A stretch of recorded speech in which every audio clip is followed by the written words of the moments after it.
Hello guys, welcome back to my YouTube channel mister Prince. അപ്പോൾ നമ്മൾ 2 ദിവസമായിട്ട് videos ഒന്നും ഇട്ടിട്ടുണ്ടായിരുന്നില്ല. അതിനുള്ള മെയിനായിട്ടുള്ള കാരണം നമ്മൾ കുറച്ച് പൈസ ഉണ്ടാക്കാൻ ശ്രമിച്ചതാണ്. നമ്മൾ ഡെയിലി ജോലിക്ക് പോകുന്നുണ്ടെങ്കിൽ ആ പൈസയൊന്നും നമ്മുടെ ജീവിതത്തിൽ നമുക്ക് മതിയായില്ല.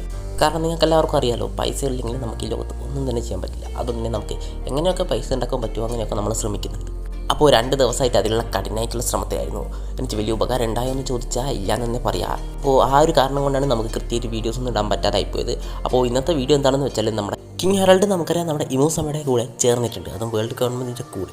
അതിനുള്ള മെയിൻ കാരണമാണ് നമ്മൾ നോക്കാൻ പോകുന്നത്. അപ്പോൾ അതറിയുന്നതിന് മുമ്പ് നമ്മുടെ ചാനൽ സബ്സ്ക്രൈബ് ചെയ്യാത്ത കൂട്ടുകാരാണ് നമ്മുടെ ചാനൽ ഒന്ന് സബ്സ്ക്രൈബ് ചെയ്യുക. നമുക്ക് പെട്ടെന്ന് തന്നെ ഡെൻഡി അടിക്കണം. അതുപോലെ തന്നെ നമ്മുടെ വീഡിയോ ഹൈപ്പ് ചെയ്യുക, പിന്നെ നമ്മുടെ വാട്സപ്പ് ഗ്രൂപ്പിൽ ജോയിൻ ചെയ്യുക. അപ്പോൾ ഞാനധികം പറഞ്ഞു ഉറപ്പിക്കുന്നില്ല, നമുക്ക് നേരിട്ട് വീഡിയോയിലേക്ക് പോകാം.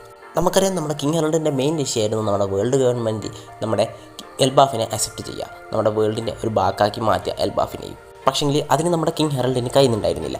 അതുമാത്രമല്ല, നമ്മുടെ കിങ് ഹെറാൾഡ് നമ്മുടെ റോക്സിൻ്റെ വളരെ നല്ലൊരു ഫ്രണ്ടുമായിരുന്നു. പക്ഷേങ്കിൽ രണ്ടുപേരുടെയും ചിന്താഗതി വേറെ വേറെ രീതിക്കായിരുന്നു. നമുക്കറിയാം, നമ്മുടെ റോക്സ് വേൾഡ് ഗവൺമെൻറ്റിനെ എതിർക്കുകയാണ് ചെയ്തതെങ്കിൽ നമ്മുടെ കിങ് ഹെറാൾഡ് വേൾഡ് ഗവൺമെൻറ്റിൻ്റെ ഭാഗമാകാനായിരുന്നു ശ്രമിച്ചിരുന്നത്. അപ്പോൾ ഈ ഒരു കാരണം കൊണ്ട് തന്നെ നമുക്കറിയാം കിങ് ഹെറാൾഡിൻ്റെയും നമ്മുടെ റോക്സിൻ്റെ ഇടയിൽ ഒരുപാട് തവണ ഫൈറ്റ് നടന്നിട്ടുണ്ട്. അവർ തന്നെ അവരുടെ ഫ്രണ്ട്ഷിപ്പ് ഒരു ക്ലാഷിലൂടെ അവസാനിപ്പിക്കുന്നതും നമ്മൾ കണ്ടിട്ടുണ്ടായിരുന്നു. അതിനുശേഷം നമ്മുടെ റോക്സ് ഗോഡ് വാലിയിലേക്ക് പോകുകയോ അവിടെ വെച്ച് നമ്മുടെ റോക്സിനെ ഇമോസാമ ഡോമി റിവേഴ്സി ഉപയോഗിച്ചിട്ട് തൻ്റെ കൺട്രോളിലേക്ക് കൊണ്ടുവരികയോ അതിനുശേഷം നമ്മുടെ റോജറും കാർപ്പും കൂടെ ചേർന്ന് നമ്മുടെ റോക്സിനെ ഡിഫീറ്റ് ചെയ്യാണ് ഉണ്ടായത്.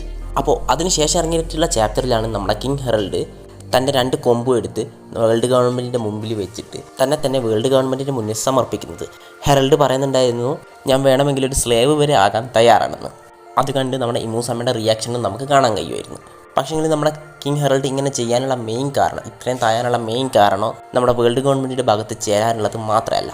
നമുക്കറിയാം നമ്മുടെ കിങ് ഹെറാൾഡാണ് നമ്മുടെ റോക്സിൻ്റെ മരണത്തിന് കാരണം.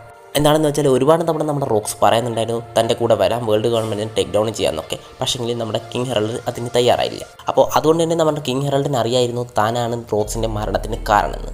പക്ഷേങ്കിൽ നമ്മുടെ ഹെറാൾഡ് നമ്മുടെ റോക്സിനെ അത്രയും റെസ്പെക്റ്റ് ചെയ്യുന്നത് കൊണ്ട് തന്നെ അവർ രണ്ടുപേരും എന്തിൻ്റെ പേരിലാണ് ഫൈറ്റ് ചെയ്തിരുന്നത് അത് താൻ ചെയ്യാതെ പോയാൽ നമ്മുടെ റോക്സിനെ ഡിസ്റെസ്പെക്റ്റ് ചെയ്യുന്നത് പോലെ ആയിരിക്കുന്നു നമ്മുടെ കിങ് ഹെറാൾഡിന് നല്ലോണം അറിയായിരുന്നു. അതുകൊണ്ടാണ് നമ്മുടെ കിങ് ഹെറാൾഡ് റോക്സിൻ്റെ മരണത്തിന് ശേഷം വേൾഡ് ഗവൺമെൻറ്റിൻ്റെ ഭാഗത്ത് ചേരാൻ ഇത്രയധികം ശ്രമിച്ചതെന്ന് നമുക്ക് കാണാൻ കഴിയും. പക്ഷേങ്കിൽ നമ്മളെ വേൾഡ് ഗവൺമെൻറ്റിൻ്റെ ഭാഗത്ത് കിങ് ഹെറാൾഡ് ചേർന്നതിന് ശേഷവും എന്തൊക്കെയോ നമ്മുടെ കിങ് ഹെറാൾഡ് വിചാരിക്കാത്ത രീതിയിൽ പോയിട്ടുണ്ടെന്നുള്ള കാര്യത്തിൽ സംശയമൊന്നും വേണ്ട. നമുക്കറിയാം ഹെറാൾഡ് പിന്നീട് ഡോമി റിവേഴ്സ് ആകുകയും അതിനുശേഷം നമ്മുടെ ലോക്കിയും അല്ലെങ്കിൽ മറ്റുള്ള ജയൻസും കൂടെ ചേർന്ന് കിങ് ഹെറാൾഡിനെ കൊന്നതും നമുക്കറിയാം. അപ്പോൾ ഇതിൻ്റെ ഇടയിൽ എന്തൊക്കെയോ കാര്യങ്ങൾ നടന്നിട്ടുണ്ട്. അത് നമുക്ക് ഒരുപക്ഷെ അടുത്തതായിട്ട് ഇറങ്ങാൻ പോകുന്ന ചാപ്റ്ററിൽ മനസ്സിലാക്കാൻ പറ്റൂ. അതുവരെ നമുക്ക് കാത്തിരുന്നേ പറ്റൂ. അപ്പോൾ ഈ ഒരു തിയറിനെ കുറിച്ചും അതുപോലെ ഇതിനെക്കുറിച്ചും നിങ്ങളുടെ അഭിപ്രായം കമൻറ്റ് ചെയ്യുക. അതുപോലെ തന്നെ വീഡിയോ ഇഷ്ടപ്പെട്ട് നമ്മുടെ ചാനൽ സബ്സ്ക്രൈബ് ചെയ്യുക. പിന്നെ ബെല്ലൈക്കൻ എനേബിൾ ചെയ്ത് ഓൾ നോട്ടിഫിക്കേഷൻ സെറ്റ് ചെയ്ത് വെക്കുക. പിന്നെ വീഡിയോ ഹൈപ്പ് ചെയ്യുക. അതുപോലെ തന്നെ നമ്മുടെ വാട്സപ്പ് ഗ്രൂപ്പിൽ ജോയിൻ ചെയ്യാത്ത ആരെങ്കിലും ഉണ്ടെങ്കിൽ വാട്സപ്പ് ഗ്രൂപ്പിൽ ഒന്ന് ജോയിൻ ചെയ്യുക. മറ്റൊരു വീഡിയോ കാണുന്നവരെ ബൈ ബൈ.